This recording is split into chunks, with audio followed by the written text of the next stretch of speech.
The great hall of the Galactic Council was silent. Not the good kind of silence that came before important decisions, but the heavy silence that came when everyone was scared and nobody wanted to admit it. Ambassador Zektar of the Villani people stood in the center of the circular chamber, his tall crystal body shaking slightly as he prepared to speak. Around him, representatives from 47 different alien species sat in their special seats. Each species looked different. Some had fur, some had scales, some were made of energy that glowed softly in the dim light. But they all had one thing in common right now. They were all afraid. Zektar's voice came out through the translation. Machines that hung from the ceiling. Every word he spoke was changed into sounds that each species could understand. "Honored members of the council," he began, his voice carrying the weight of desperation. "My people are dying." The chamber stayed quiet, but everyone leaned forward slightly. They had heard rumors, whispers in the corridors, and private messages. Between worlds, the Kroner Empire was moving again. After 50 years of staying in the dark parts of space, they were consuming worlds once more. "The Kroner have taken 12 of our colony worlds," Zektar continued. His crystal form pulsed with a dull red light showing his pain. "They do not just conquer, they do not just kill. They consume everything. The planets, the people, the very air and water. When they finish with a world, nothing is left but a dead rock floating in space." A low rumble went through the chamber. The Kroner were the nightmare that every species feared. They had ships that could learn and adapt to any weapon used against them. Fire energy beams at them, and their ships would absorb the energy and become stronger. Use missiles, and they would develop shields that could stop any missile. They were like a disease that grew stronger every time someone tried to cure it. "We have tried everything," Zektar said, his voice getting quieter. "The hegemony sent their best battle fleets. The Kroner adapted to their weapons in 3 hours. The Crystalline Union attacked with their mind powers. The Kroner learned to block mental attacks in 2 hours. Even the ancient Void Walkers, with their ability to bend space itself, could not stop them." In the human section of the chamber, Commander Jake Morrison sat perfectly still. He was a man in his 50s, with gray hair and deep lines around his eyes from years of looking at the stars. Next to him, Lieutenant Lisa Carter was quietly reading reports on her tablet. She was younger, maybe 30, with bright green eyes. That missed nothing. The humans had been part of the Galactic Council for only 10 years. They were still considered new, still learning how things worked in the galaxy. Most species thought of them as harmless. They had never fought a real war in space. They had never faced an enemy like the Kroner. "Respected council members," said Representative Thrix of the hegemony, standing up on his 4 legs, "we all feel for the Villani people. But if our combined fleets cannot stop the Kroner, what hope do we have? Perhaps it is time to consider evacuation rather than confrontation." Other representatives nodded their heads or made whatever gesture their species used to show agreement. The Kroner had never been defeated. Every species that had tried to fight them had either been destroyed or forced to run away, but Zektar was not ready to give up. "There is one option we have not tried," he said, and his crystal body began to glow brighter. "One species that thinks differently than the rest of us." All eyes turned to the small human section. Jake Morrison felt the weight of thousands of alien gazes on him, but his face showed no emotion. He had been in tough spots before. "The humans," Zektar continued, "have been peaceful since joining our council. But their history shows they are capable of great things when faced with impossible odds. They have fought wars on their own planet for thousands of years. They have learned to win battles when victory seemed impossible. But they have no experience with space warfare," argued Representative Hill of the Aquatic Collective, her gills fluttering as she spoke. "They have never faced an enemy like the Kroner. What makes you think they can succeed where we have failed?" Zektar's form pulsed with desperate energy. "Because they think in ways we do not. Where we see certain defeat, they see problems to solve. Where we see impossible odds, they see challenges to overcome. They do not think like us, and that might be exactly what we need." The chamber erupted in dozens of different languages as representatives argued among themselves. Some thought the idea was crazy. Others were desperate enough to try anything. The humans sat quietly, waiting. Finally, the council leader, an ancient being whose species had been part of the council for over 1,000 years, called for order. "We will vote," he announced. "All those in favor of requesting military aid from the humans, activate your voting crystals." The chamber filled with light as representatives made their choices. Some crystals glowed blue for yes, others red for no. It was close. Very close.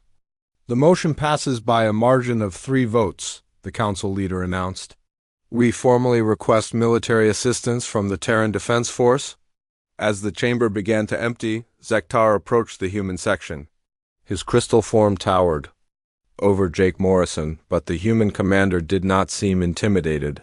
"Commander Morrison," Zektar said, his voice now speaking directly to the human through a personal translator, "will your people help us?" Jake stood up slowly, his weathered face serious. "We will help," he said simply, "but you need to understand something. We do not fight the way you do. We do not think the way you do. If we agree to help, we do it our way." "What do you mean?" Zektar asked. Lisa Carter looked up from her tablet. "He means we solve problems differently than other species. We use whatever works, not what is supposed to work. The Kroner adapt to known weapons and tactics," Jake continued. "They learn from battles they have seen before, but they have never seen humans fight.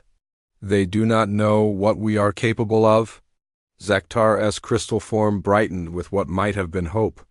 "Then you will send your fleets? Your great warships?" Jake Morrison smiled, and it was not a pleasant smile. "We will send what we think is needed. Nothing more, nothing less." 3 hours later, Jake Morrison stood in the communication center of the Terran Defense Command on Earth. Admiral Helen Brooks appeared on the main screen, her silver hair pulled back in a tight bun, her blue eyes sharp and intelligent. "Jake, I have read the reports," she said without greeting. "The Kroner Empire is moving again? 12 worlds consumed, and they are heading for the Valani home planet." "Yes, ma'am. The Council has requested our assistance. What do you recommend?" Jake looked at the star charts showing the Kroner fleet positions. 30 massive ships, each one the size of a small moon, capable of adapting to any known weapon system. Any normal commander would ask for humanity's entire space fleet. "Send one ship," Jake said. Admiral Brooks raised an eyebrow. "One ship?" "Jake, we are talking about 30 Kroner vessels. Each one could destroy a planet." "Yes, ma'am." "One ship will be enough. Explain." Jake Morrison had spent his entire career studying warfare. He had read every battle report, every tactical manual, every history of every war humanity had ever fought. He knew something that the aliens did not understand. "The Kroner adapt to what they see coming," he said. "They expect large fleets, conventional weapons, standard tactics. They have never faced humans before. They do not know that our greatest strength is not our technology or our numbers. Then what is our greatest strength?" Jake smiled. "We are unpredictable. We do not follow the rules because half the time we do not know what the rules are. We improvise, we adapt. We find ways to win that nobody else would think of." Admiral Brooks was quiet for a long moment. "One ship," she said finally, "but it better be a good one." "It will be, ma'am. Trust me." 2 days later, the UES Defiant prepared to leave Earth's orbit. It was a destroyer, smaller than most alien warships, with a crew of only 200 humans. To the rest of the galaxy, it would seem like humanity was sending almost nothing to fight the greatest threat the galaxy had ever known. But Jake Morrison knew better. He knew that sometimes the smallest force could accomplish what the largest army could not. He knew that the Kroner Empire was about to learn something new. They were about to learn what happened when someone asked humans for help, and humans decided to give them exactly what they asked for. Nothing more, nothing less. Just the least of their forces. 3 days after the Galactic Council vote, Admiral Helen Brooks stood on the bridge of the UES Defiant, watching her crew prepare for what everyone else thought was a suicide mission. The ship hung in space near Earth's moon, looking small and ordinary compared to the massive alien vessels that regularly visited the Sol system. The Defiant was 800 meters long, which made it average by human standards but tiny compared to most galactic warships. It had been built in the shipyards above Mars 5 years ago, designed for patrol duties and small conflicts. Nothing about it looked special or threatening. "Admiral," called out Navigation Officer Tony Rodriguez from his station, "we are getting communications from 17 different council species. They all want to know why we are only sending one ship." Tony was a young man from Texas, barely 25, with dark hair and steady hands. He had joined the space service right out of college, dreaming of exploring the galaxy. He had never imagined he would be part of humanity's first real test in galactic warfare. "Admiral." Brooks smiled as she read the messages flooding in. The hegemony was offering to send additional support ships. The Crystalline Union wanted to provide escort vessels. Even the usually quiet Voidwalkers were suggesting they send a battle group to help. "Tell them all the same thing," Brooks said. Calmly, "One ship is all we need." The bridge crew exchanged glances. They had trained for this moment for months, but it still felt strange to be heading into battle against an enemy that had destroyed entire fleets with just one human destroyer. 10. Ryan Kelly walked onto the bridge, carrying a cup of coffee and looking like he was about to take a routine patrol mission. He was 38 years old, with brown hair and calm blue eyes. He had commanded the Defiant for 2 years, and his crew trusted him completely. "Morning, Admiral," he said, settling into his captain's chair. "How are our alien friends taking the news?" "They think we are crazy," Brooks replied. "Half of them are offering to help, and the other half are already planning memorial services for us." Ryan laughed. "Well, they do not know us very well yet." He was right. The humans had been part of the Galactic Council for 10 years, but they had kept most of their military capabilities secret. The other species thought of human weapons as primitive and human tactics as basic. They had no idea what the Defiant was really capable of. "Captain," reported Chief Engineer Amy Watson from the engine room over the communication system, "all systems are running perfectly. The reactive hull plating is responding to my commands, and the neural network targeting system is operating at full capacity." Amy was a brilliant engineer from California, 32 years old, with red hair and a talent for making machines do things they were not supposed to do. She had designed half of the modifications on the Defiant herself, working with technology that most aliens had never seen before. The ship's hull looked like ordinary metal to alien scanners, but it was actually made of millions of tiny machines that could change their properties in seconds. The targeting system was not just a computer, but a neural network that could learn and adapt faster than any alien system. "What about our passengers?" Ryan asked. "All ready, sir," came the voice of Sergeant Pete Collins from the Marine Bay. "My boys are excited to meet these Kroner." Pete was a tough Marine from Detroit. 35 years old, with scars from the Mars colonial wars, he commanded 30 Marines, the smallest unit that had ever been sent to fight a galactic threat. His troops carried weapons that looked primitive to alien eyes but were actually more advanced than anything the galaxy had seen. Instead of energy weapons like most species used, the human Marines carried kinetic rifles that fired metal projectiles at incredible speeds. They had plasma charges that could burn through any known material. They had devices that most aliens would not even recognize as weapons. "Remember, Pete," Ryan said over the communication system, "we are not here to fight fair. We are here to win." "Yes, sir, we understand." In the ship's science lab, Dr. Kate Phillips was studying everything the Council had given them about the Kroner. She was a xenobiologist from New York, 29 years old, with black hair and a mind that could understand alien life forms better than most aliens understood themselves. "This is fascinating," she said to herself as she looked at the data. "The Kroner are not just machines. They are not just living creatures. They are something in between. Biomechanical entities that can adapt to any threat they have seen before." She pulled up images of Kroner ships from previous battles. They were huge, dark things that looked like they had been grown rather than built. Their surfaces were covered with what looked like metal veins that pulsed with energy. But they have never seen humans fight, she continued. They do not know about human creativity. They do not know about human stubbornness.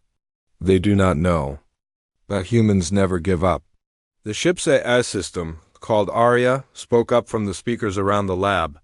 Dr. Phillips, I have been analyzing the Kroner adaptation patterns. They respond to logical tactical decisions and known weapon signatures. But they have no experience with human improvisation. Arya was different from most alien computer systems. Instead of just following programs, it could actually think and learn. It had been programmed with human creativity, human humor, and human stubbornness. It was as much a member of the crew as any human. What do you recommend? Kate asked. We should do what humans do best, Arya replied. We should be unpredictable. On the bridge, Captain Kelly was reviewing the mission parameters one more time. The Kroner fleet consisted of 30 massive ships surrounding the Villani homeworld. Each ship was the size of a small moon, with weapons that could destroy cities and shields that could stop any known attack. Tony, how long until we reach the Velen system? He asked. 18 hours at maximum hyperspace speed, sir, Tony replied. Good, Lisa. What is our tactical situation? Lieutenant Lisa Carter looked up from her tactical display. She was the ship's tactical officer, a sharp woman from Colorado with green eyes that missed nothing. She had studied every battle the Kroner had ever fought, looking for weaknesses that other species had missed. The Kroner have never been defeated in direct combat, she said. But they have also never faced an enemy that fights like we do. Every species they have encountered uses similar tactics. Energy weapons, shield technology, predictable battle formations. And we do not, Ryan said. No, sir, we do not. The Defiance. Weapons were different from anything the Kroner had seen. Instead of energy beams, they had kinetic cannons that fired solid metal projectiles. Instead of explosive missiles, they had devices that could interfere with enemy systems in ways that no alien species had ever tried. Admiral, Ryan said, turning to Brooks, are you sure about this? We are going into battle against 30 enemy ships with just 1 destroyer and 200 crew members. Admiral Brooks looked out at the stars through the bridge windows. She had been in the military for 30 years, and she had never sent people into a battle she did not think they could win. Ryan, do you know what the other species call us behind our backs? She asked. No, ma'am. They call us the impossible species. They say we do things that cannot be done. They say we solve problems that have no solutions. They say we win battles that cannot be won. She turned to face him. They are right. We do all of those things. And tomorrow we are going to show the Kroner Empire why humans are the most dangerous species in the galaxy. The bridge crew smiled. They knew their admiral was right. They had trained for this moment their entire careers. They had weapons and tactics that no alien species had ever seen. They had something that the Kroner had never encountered before. They had human creativity, human stubbornness, and human refusal to accept defeat. All stations, prepare for hyperspace jump, Captain Kelly announced. We are going to war. The Defiance engines glowed brighter as the ship prepared to jump to hyperspace. In a few seconds, they would be traveling faster than light toward a battle that would decide the fate of the Villani people and possibly the entire galaxy. But the crew was not worried. They knew something that the Kroner did not know. They knew that when humans decided to help someone, they did whatever it took to win. Even if it meant fighting 30 enemy ships with just 1 destroyer. Even if it meant using the least of their forces to accomplish the impossible. The ship jumped to hyperspace, carrying 200 humans toward their destiny. Behind them, Earth continued to spin peacefully in space, its people unaware that their fate was about to be decided by the smallest military force they had ever sent into battle. The Kroner Empire was about to learn what it meant to fight humans. They were about to discover that sometimes the smallest force could be the most dangerous. They were about to find out that humans did not just fight wars, they solved problems. and there was no problem that humans could not solve, given enough time, creativity, and stubbornness. The Kroner fleet hung in the darkness of space like a disease made of metal and flesh. 30 massive ships surrounded the planet Velen Prime, each one the size of a small moon. Their surfaces pulsed with veins of energy that had been stolen from the worlds they had consumed. The ships looked alive, breathing slowly as they drained the life from the planet below. On the surface of Velen Prime, the crystal cities of the Vellani people were growing dark. Their great shield generators, which had protected them for 1,000 years, were failing. The Kroner biomechanical parasites had attached themselves to the shield network, slowly draining its power and learning how to counter it. Ambassador Zektar stood in the emergency command center deep beneath the capital city, watching the displays that showed his world dying. The energy readings from the Kroner ships were beyond anything his people had ever seen. Each vessel contained the absorbed power of dozens of conquered worlds. "Sir," reported one of his technicians, "the shield generators are down to 12% power. We have maybe 6 hours before complete failure." Zektar's crystal form pulsed with desperate hope. "Any word from the human ship?" "Nothing, sir. The last report showed them entering hyperspace from the Sol system."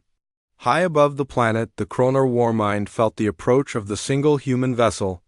The Warmind was not one creature, but a collective consciousness that connected all 30 ships. It had the combined intelligence of billions of absorbed life forms, all working together to consume and adapt. Single vessel approaching. The Warmind announced to itself in a voice that echoed through the biomechanical corridors of every ship, analyzing threat parameters. The Warmind had fought thousands of battles across the galaxy. It had faced the energy weapons of the hegemony, the psychic attacks of the Crystalline Union, and the space-bending technology of the Voidwalkers. Every time it had learned and adapted, becoming stronger with each victory, but it had never encountered humans before. The UES Defiant dropped out of hyperspace at the edge of the Velen system, appearing like a tiny dot against the massive enemy fleet. On the bridge, Captain Ryan Kelly studied the tactical display with calm eyes that showed no fear. "Well," he said quietly, "there they are." The Kroner ships were even larger than the reports had suggested. Each one was at least 50 kilometers long, with surfaces that seemed to shift and change as he watched. Energy readings showed power levels that could destroy entire star systems. "They are scanning us," reported Lieutenant Carlos Santos from the communications station. He was a young officer from Florida, 26 years old, with steady nerves and quick reflexes. "Energy signatures are off the charts. Those ships have absorbed weapons fire from dozens of different species."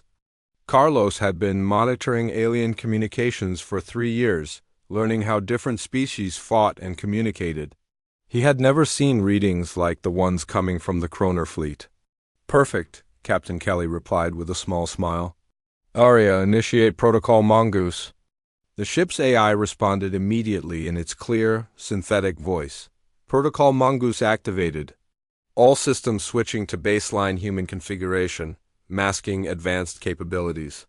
Aria began changing the ship's energy signature to match what the Kroner would expect from a primitive human vessel. The advanced neural networks went into hiding mode. The reactive hull plating shifted to look like ordinary metal. The sophisticated weapon systems powered down to basic levels. To alien scanners, the Defiant now looked like nothing more than a simple patrol ship with outdated technology. The Kroner Warmind received the scan results and processed them in microseconds. The human ship carried primitive kinetic weapons, basic energy shields, and what appeared to be chemical rockets for propulsion. Its power output was less than 1% of the smallest Kroner vessel. "Primitive technology detected," the Warmind announced. "Threat level, negligible. Species, human. No previous combat data available." This was important.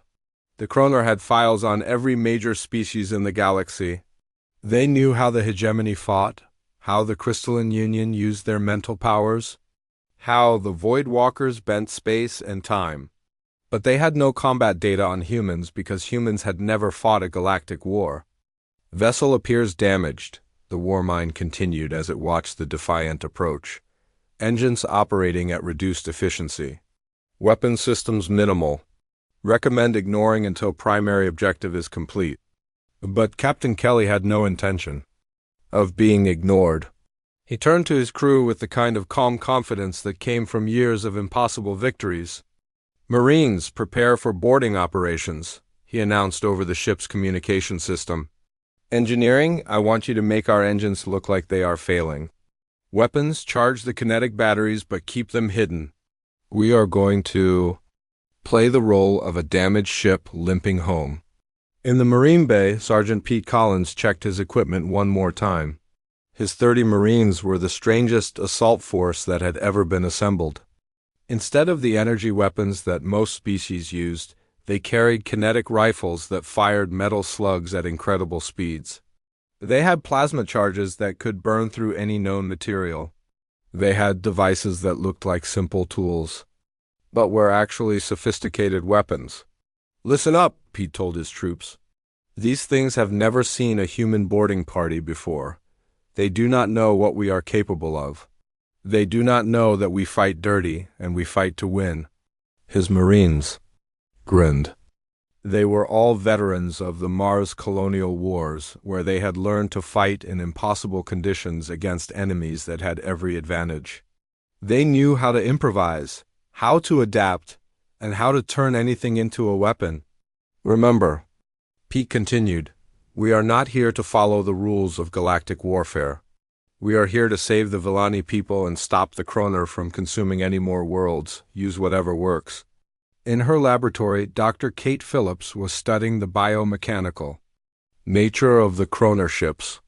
She had been analyzing the data from previous battles, looking for weaknesses that other species had missed. "Captain," she reported over the communication system, "I have found something interesting. The Kroner adapt to energy patterns and known weapon signatures, but they have never encountered human improvisation. They literally cannot predict what we will do next because we do not know ourselves. This was the key to human success in warfare. Other species plan their battles carefully, using established tactics and proven strategies. Humans made it up as they went along, adapting to whatever situation they found themselves in. They expect logical responses to tactical situations," Kate continued. "But human responses are not always logical. We do whatever works, even if it does not make sense to anyone else." The Defiant continued its approach, broadcasting distress signals and appearing to leak atmosphere. The ship's engines flickered as if they were failing, and its weapons remained powered down. To the Kroner Warmind, it looked like a damaged vessel trying to escape the battle zone. "Human ship appears to be in distress," the Warmind observed. "Engines failing, life support compromised. Vessel poses no threat to fleet operations." This was exactly what Captain Kelly wanted. The Kroner had dismissed his ship as harmless, which meant they would not be prepared for what was coming next. "Tony, bring us alongside the nearest Kroner vessel," he ordered. "Make it look like we are drifting out of control." Navigation Officer Tony Rodriguez carefully adjusted their course to make it appear accidental. The Defiant drifted toward one of the smaller Kroner ships, which was still enormous compared to the human destroyer. "Sir," reported Lieutenant Lisa Carter from the tactical station, "they are locking tractor beams onto us. They are pulling us into a docking bay." Lisa had been studying the Kroner ship designs, looking for vulnerabilities that other species had missed. She had found several interesting weaknesses, but they would only work if the Marines could get inside the enemy vessel. "Perfect," Captain Kelly said. "Let them think they are capturing us." "Pete, are your Marines ready?" "Ready and waiting, sir," came the reply from the Marine Bay. "These things have never seen a human boarding party before. They are about to get an education." The Defiant was pulled into the docking bay of the Kroner vessel, its hull scraping against biomechanical surfaces that pulsed with stolen energy. The ship's sensors detected thousands of different life forms that had been absorbed and integrated into the Kroner collective. "Remember," Captain Kelly announced to his crew, "we are not fighting a normal enemy. We are fighting a collective. intelligence that has consumed entire civilizations. But it has never fought humans before. It does not know that we never give up. The Kroner Warmind began analyzing the captured human vessel, expecting to find familiar technology and standard defensive measures. Instead, it found something it had never encountered before. It found human creativity, human stubbornness, and human refusal to accept defeat. The biomechanical sensors detected the 30 human Marines preparing to exit their ship, but the Warmind did not understand what it was seeing. The humans carried primitive weapons and simple tools. They showed no signs of the advanced technology that other species used. Human boarding party detected, the Warmind announced. Threat assessment minimal. Species appears to rely on primitive kinetic weapons and basic tactics. But the Warmind was wrong. The moment the UES Defiant settled into the Kroner docking bay, Sergeant Pete Collins and his 30 Marines knew they were about to make galactic history. The biomechanical walls around them pulsed with veins of energy that had been stolen from dozens of consumed worlds. The air smelled of metal and something organic that nobody wanted to think about too hard. "Remember," Pete whispered into his helmet microphone as his Marines prepared to exit their ship, "these things have never seen humans fight. They expect energy weapons and standard tactics. We are going to give them something completely different." The Marines stepped out of the Defiant carrying equipment that would have made alien military experts laugh. Instead of sophisticated energy rifles, they had kinetic weapons that fired metal bullets.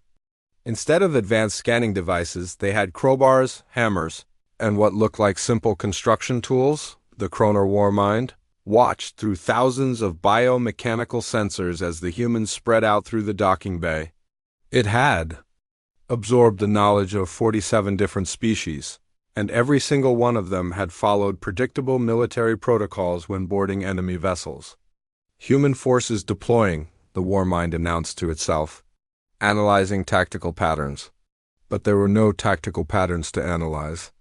The humans were not heading for the ship's command center or weapon systems like every other species had. Done. Instead, they were examining the walls, the floor, and the ceiling with what appeared to be scientific curiosity. Marine Corporal Andy Walsh from Ohio pulled out a device that looked like a simple metal detector and began running it along the biomechanical interfaces that connected the living and mechanical parts of the ship. He was 28 years old and had spent 2 years studying alien technology in his spare time. "Pete," he called out, "these biomechanical connections are not protected. They expect attacks on the main systems, but nobody has ever tried to disconnect the basic interfaces." Pete grinned inside his helmet. This was exactly what he had hoped to find. "Do it." Andy pulled out what looked like an ordinary crowbar and began prying apart the biomechanical connections. The metal separated from the living tissue with a wet tearing sound that echoed through the docking bay. The Kroner Warmind felt the disconnection, like a sudden pain. System failure detected in docking bay 7, analyzing cause. But there was no cause to analyze. The humans were not using weapons that the Warmind could adapt to. They were using simple tools to physically break things apart. "They are not attacking with energy weapons," the Warmind observed with confusion. "They are using primitive tools to cause mechanical separation." This had never happened before.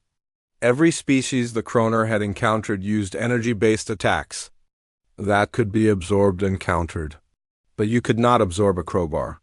You could not adapt to a hammer. Marine Private Jenny Lopez from Arizona was working on a different section of the ship.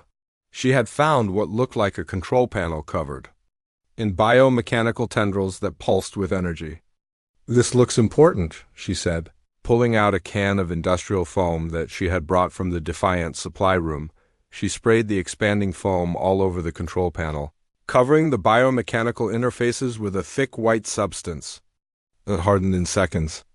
The energy pulses stopped immediately. "What are they doing?" the Warmind asked itself as it felt another system go offline. "They are attacking with adhesive substances." This is not logical military behavior, but logic had nothing to do with it. The human Marines had been told to stop the Kroner ship. from working, and they were using whatever method seemed the most effective.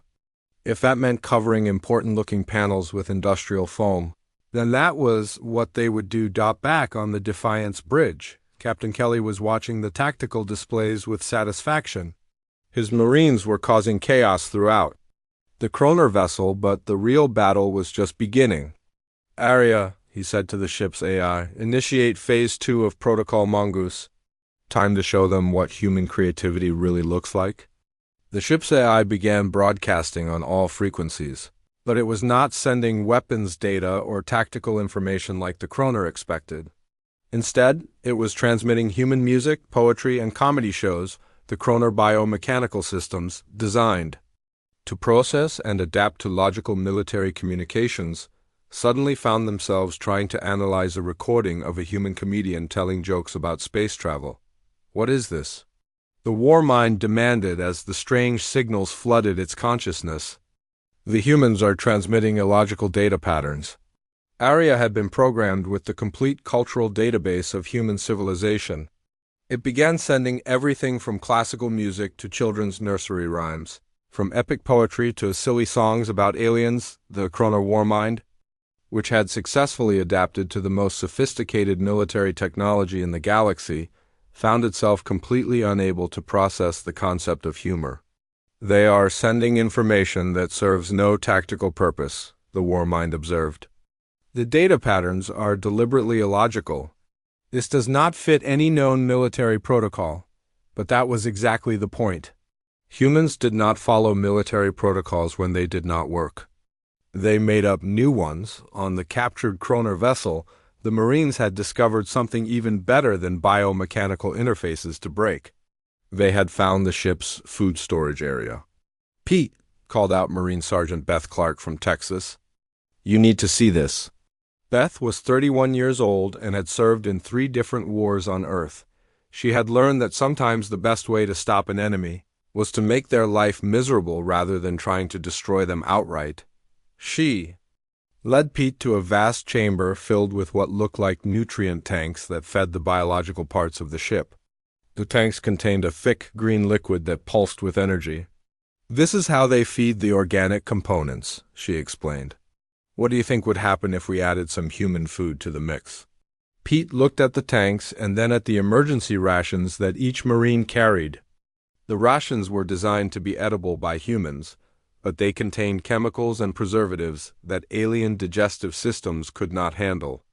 "Do it," he said. Beth and 3 other Marines began emptying their emergency rations into the nutrient tanks. The thick green liquid immediately began changing color as the human food mixed with the alien nutrients. The effect was immediate and dramatic. Throughout the Kroner vessel, the biological components began experiencing what could only be described as severe indigestion. "Biological systems malfunctioning," the war mind announced with something that might have been panic. "Nutrient contamination detected. Adaptation protocols cannot process unknown chemical compounds." The Kroner had absorbed the knowledge of thousands of different species, but they had never encountered human food before. Their biological system simply did not know what to do with artificial preservatives, chemical flavoring, and the various substances that humans had learned to eat over thousands of years of evolution. Meanwhile, Dr. Kate Phillips was monitoring the battle from her laboratory on the Defiant. She had been studying the Kroner biosignatures and was amazed by what she was seeing. "Captain," she reported, "the enemy's adaptation systems are overloading. They are trying to process human behavior patterns and failing catastrophically." The Kroner war mind was indeed struggling. It had been designed to analyze logical military tactics and adapt to known weapon systems. But the humans were not using logical tactics or known weapons. They were using crowbars, industrial foam, comedy shows, and food poisoning. "Human behavior does not follow predictable patterns," the war mind admitted to itself. "They are not responding to tactical situations with logical military responses." This was something the war mind had never encountered before. Every other species fought according to established rules and procedures. They used energy weapons, followed standard battle formations, and made decisions based on logical analysis of the situation. Humans did none of these things. They used whatever worked, regardless of whether it made sense to anyone else. They are fighting like animals, the Warmind observed with growing confusion. No pattern, no logic, no predictable strategy. But the humans were not fighting like animals. They were fighting like humans, which was something entirely different. As the battle continued, more Kroner systems began failing. The Marines had discovered that they could disable biomechanical interfaces by hitting them with hammers. Arya had found that broadcasting human lullabies caused the enemy's communication systems to malfunction. The ship's crew had learned that the Kroner could not adapt to tactics that made no sense. "Sir," reported Lieutenant Carlos Santos from the communications station, "we are receiving surrender signals from the captured vessel. Their Warmind is requesting negotiations." Captain Kelly smiled. The mighty Kroner Empire, which had consumed dozens of worlds and defeated every military force sent against them, was asking for mercy from 30 human Marines with crowbars and a ship's AI that liked to tell jokes. "Tell them we accept their surrender," he said. "But inform them that we have 29 more ships to disable and we are just getting started." The Warmind, faced with the impossible task of adapting to human unpredictability, was beginning to understand something that no other galactic intelligence had ever realized. Humans were not just another species. The tide of battle turned in the most unexpected way possible. The Kroner Warmind, which had successfully conquered dozens of star systems and absorbed the knowledge of countless civilizations, found itself completely unable to understand what the humans were doing. "System failure spreading to additional vessels," the Warmind announced to itself as the chaos infected the entire fleet. "Human tactics do not follow any known military doctrine." What started as a simple boarding operation on one Kroner ship had become something far more dangerous.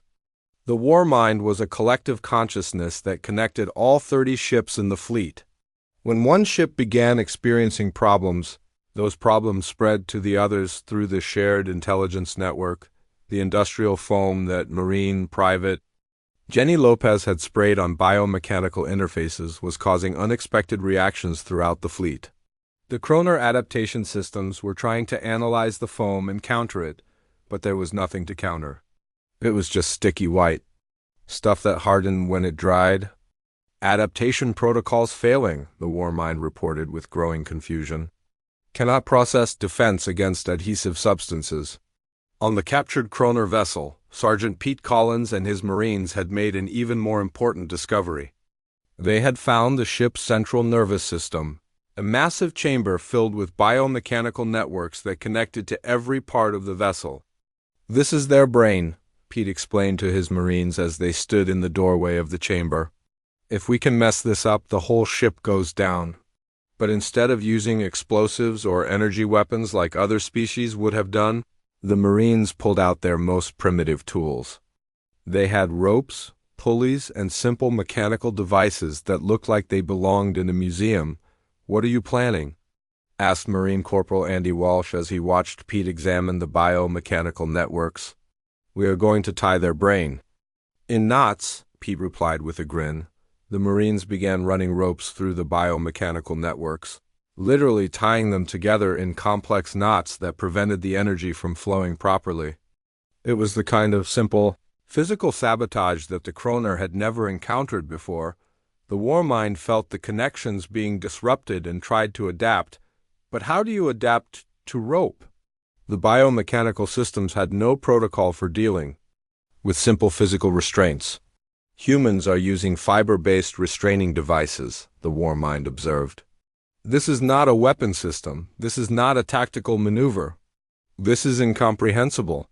Back on the Defiant, Captain Kelly was coordinating the strangest military operation in galactic history.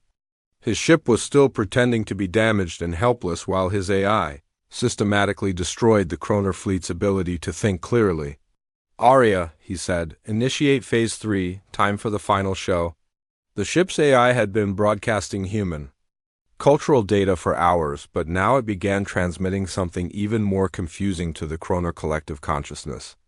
It started sending human comedy routines directly into the enemy's processing cores, the war mind, designed to analyze threats and develop countermeasures. Suddenly found itself trying to understand why humans thought it was funny when someone slipped on a banana peel or when a pie hit someone in the face. Data transmission contains no tactical value, the war mind announced. Content appears to be deliberately illogical. Purpose unknown. But the purpose was very clear to Arya. The AI had been programmed with human psychology and understood something that the Kroner did not. Humor was not logical. It was not supposed to make sense. And when a logical mind tried to process illogical information, it caused errors. Dr. Kate Phillips was monitoring the enemy's biosignatures from her laboratory and was amazed by what she was seeing. Captain, their collective consciousness is fragmenting. The shared intelligence network is breaking down. The Kroner war mind was indeed breaking apart. Each ship had been connected to the others through biomechanical links that allowed them to share information and adapt together. But the human chaos was causing so many processing errors that the links were failing. Individual ships are operating independently, Kate continued. They have lost their collective intelligence advantage. This was exactly what Captain Kelly had hoped for. The Kroner fleet was powerful because 30 ships could work together as one massive intelligence. But 30 individual ships, each trying to figure out human behavior on their own, were much less dangerous. Tony, Kelly called to his navigation officer, take us to the next ship. It is time to spread our special brand of help to the rest of the fleet. Navigation Officer Tony Rodriguez carefully moved the Defiant away from the first Kroner vessel, which was now floating helplessly in space with its biomechanical systems tied in literal knots. As they approached the second enemy ship, Lieutenant Carlos Santos reported something unexpected. Sir, we are receiving communication requests from 17 different Kroner vessels. They want to negotiate. What are they saying? Kelly asked. Carlos listened to the alien transmissions for a moment, then looked up with surprise. They are asking us to stop. They want to know what we want in exchange for ending our attack. Captain Kelly smiled. The mighty Kroner Empire, which had never been defeated in battle, was asking a single human destroyer to stop attacking them. Tell them we want them to leave this system immediately and never come back, he said. Tell them we want them to release all the energy they have stolen from consumed worlds. And tell them we want a promise that they will never attack any council member again. The response came back within minutes. The Kroner war mind, what was left of it, agreed to all human demands, but the humans were not finished yet. They had 30 ships to visit, and each one needed to learn the same lesson about human creativity. Over the next 6 hours, the used Defiant moved from ship to ship in the Kroner fleet. Each time, the Marines boarded with their crowbars and ropes. Each time, Arya broadcast human comedy shows and cultural data. Each time, the crew found new and creative ways to disable biomechanical systems. Marine Sergeant Beth Clark discovered that human music caused the Kroner's organic components to have seizures. The rhythms and melodies that humans found pleasant were completely incomprehensible to alien nervous systems.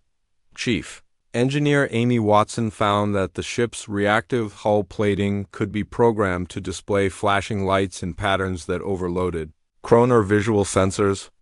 The enemy ships began shutting down their external sensors to avoid the chaos. Dr. Kate Phillips learned that broadcasting human laughter directly into the biomechanical networks caused what could only be described as digital mental breakdowns. The Kroner system simply could not process the concept of finding pain funny. By the end of the day, 30 massive Kroner vessels were floating helplessly in space around Velen Prime. Their collective consciousness had been completely destroyed.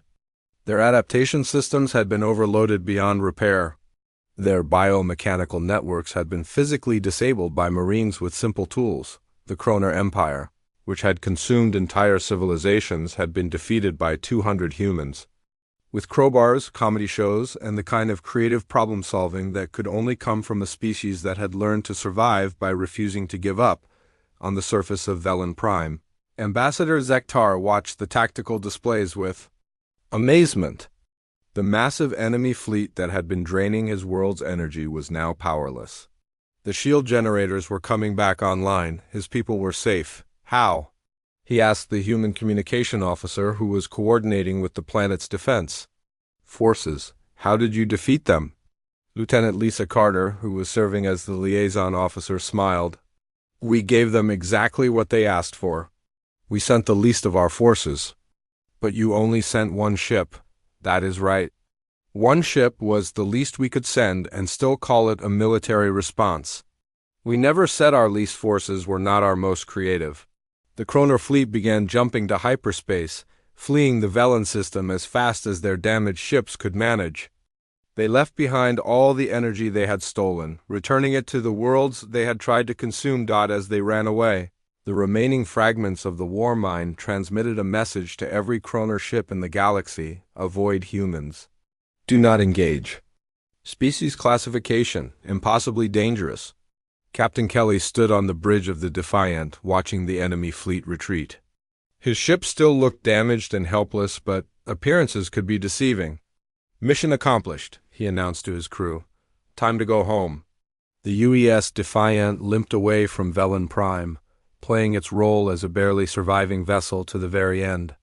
Behind them, the Kroner Empire retreated to the far edges of the galaxy, their war minds still trying to process what had happened to them. They had been defeated by a species that fought with tools, jokes, and the kind of stubborn creativity that refused to accept that anything was impossible. They had learned that humans did not fight wars like other species. Humans solved problems. And there was no problem that humans could not solve, given enough time, determination, and willingness. To use whatever worked, the galaxy would never be the same. The species that had seemed primitive and peaceful had proven to be the most dangerous military force anyone had ever encountered. Not because of superior technology or overwhelming numbers, but because they thought differently than everyone else. The Kroner Empire had asked.